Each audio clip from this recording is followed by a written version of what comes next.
Hi everyone, today is August 10th, Wednesday, and welcome.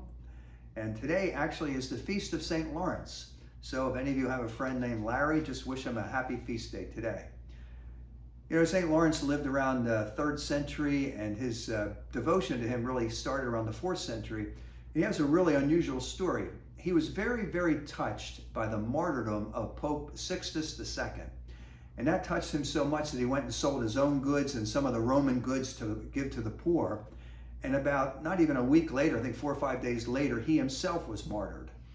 And some of you may remember this, that when he was martyred, he's actually roasted on a gridiron, if you can imagine, you know. And he showed patience and tolerance and actually a sense of humor.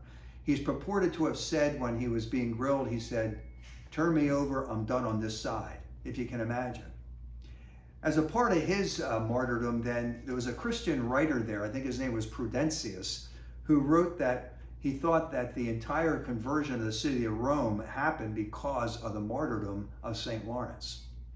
What I really love about that is Pope Sixtus II, he was martyred. That influenced Lawrence, St. Lawrence. St. Lawrence was martyred, and that affected a whole lot more people. And if you really think about it, each and every one of us has been affected by somebody before us.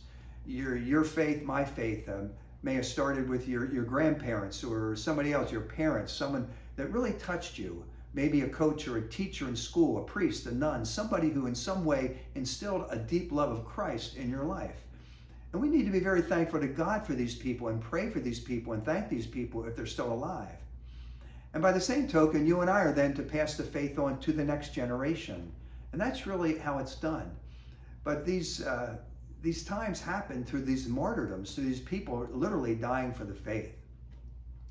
You know, hopefully you and I won't die for the faith in a sense physically, but we are called to die for the faith spiritually and sometimes emotionally, dying to ourselves.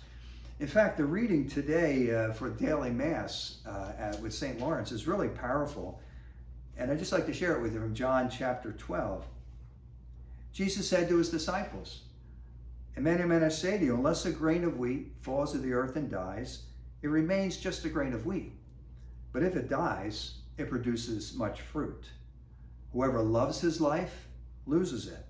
And whoever hates his life in this world will preserve it for eternal life. Whoever serves me must follow me, and where I am, there also will my servant be. The Father will honor whoever serves me." So unless the grain of wheat falls to the earth and dies, it remains just a grain, but when it dies, it produces much fruit. The death of Jesus Christ brought forth much fruit. Our salvation, his resurrection, that's wonderful. In the same way, you and I, on a daily basis, are called to die to ourselves for the sake of deeper love.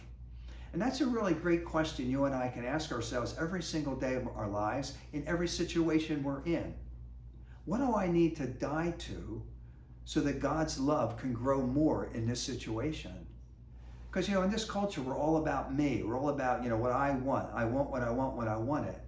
And that's really not how we spread the faith. So I challenge you, and I challenge myself, just take a day, take today or tomorrow, whatever day, wake up and ask yourself that question over and over again. What do I need to die to so that God's love can be made more manifest in this situation that I'm in? And you'll find that you might fight that a little. There's a party that doesn't want to die. There's a party that wants to control and exert your will. But if we allow it to die, you'll be amazed by what God's grace will do in that situation. Especially that situation you can't control, that situation that's bothering you, whether it's at work or at home or with a loved one. Stop forcing. Stop, pray, invite Jesus in and ask yourself, what do I need to die to so that God's grace can manifest itself more deeply in this situation? It really does work, but it's not easy. It's not easy to die to ourselves. But Jesus told us, unless a grain of wheat falls to the earth and dies, it remains just a grain of wheat. But if it dies, it produces much fruit. God bless you.